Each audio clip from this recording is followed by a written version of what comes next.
आहार में क्या आता मुझे नहीं देखना। मान लो आप युद्ध में हो, अब उस समय आपका लक्ष्य है शत्रु पक्ष पर वार करके अपने को बचाना, अपने राष्ट्र को बचाना। अब प्राण पोषण के लिए उस समय जो कुछ आता है उस पर निर्णय नहीं करते क्या आता है। जो सरकार दे रही उसे उदर में डाला और गोली चला करके अपने राष्ट्र की रक्षा की, अपने को बचाया। हम इस समय कोई घर गृहस्थी में बैठकर के साधना करने वाले साधारण व्यक्ति नहीं है। हम राष्ट्र की रक्षा करने वाले राज सैनिक हैं। तो वहां धर्म बदल जाता है। ध्यान रखना, स्थान और योग्यता और उपाधि अधिकार के अनुसार फिर धर्म का स्वरूप भी, उपदेश अलग बदल जाता है। आज सैनिक है, आपको जो मिले आंख मूंद कर उसे खाइए और राष्ट्र की सेवा में जो आप प्राण समर्पित करने के लिए तैयार हैं, इससे बड़ी कोई साधना नहीं। प्राण समर्पित करने वाला ही साधक कहा जाता है। हमारी बात को समझना। जो संत अपने प्राणों का मोह छोड़कर भगवान में समर्पित होकर हर कष्ट सहता हुआ आगे बढ़ा, वही विजयी हुआ है, वही सिद्ध हुआ है, वही भगवत प्राप्त हुआ है। खान पान की व्यवस्था बुद्धि को शुद्ध करने के लिए चाहिए। हमें आपकी बुद्धि की शुद्धता की जरूरत नहीं है।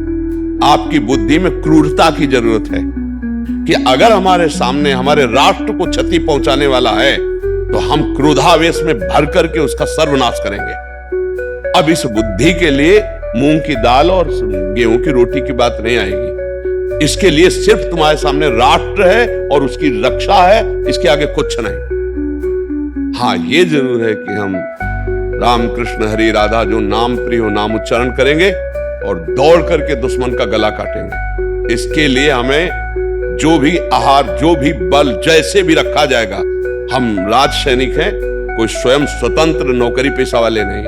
आप लोग अपने जीवन का बलिदान के आपकी बराबरी कोई भी नहीं कर सकता, क्योंकि जीने के लिए व्यापार है, जीने के लिए और भी तरीके।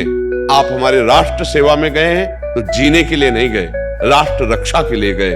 अब राज्य सरकारी विधान में आपको कैसा भोजन मिलता है, कहां खड़े किया जाता है, इसका प्रश्न नहीं है। आप राष्ट्र सेवा में कोई भी आपकी समानता करने वाला नहीं। जैसे एक संत अपने जीवन को तपस्या के द्वारा तपा करके सर्व मंगल की भावना करता है, वैसे ही आप हर कष्ट सह करके हमारे राष्ट्र की पूरी रक्षा की जिम्मेवारी आपके कांधे पर है। अब वहां प्रश्न नहीं बनता कि मेरा मन दुखी होता है, मुझे क्या भोजन मिलता है। नहीं, जैसा भोजन मिले, जैसे वस्त्र मिले, जैसी परिस्थिति मिले, जब तक हमें सरकारी सेवा ये है तब तक हम प्राणों की बाजी लगाकर खड़े, और यही हमारी साधना है। उसके लिए आपको नीचे उतर कर बात नहीं करनी।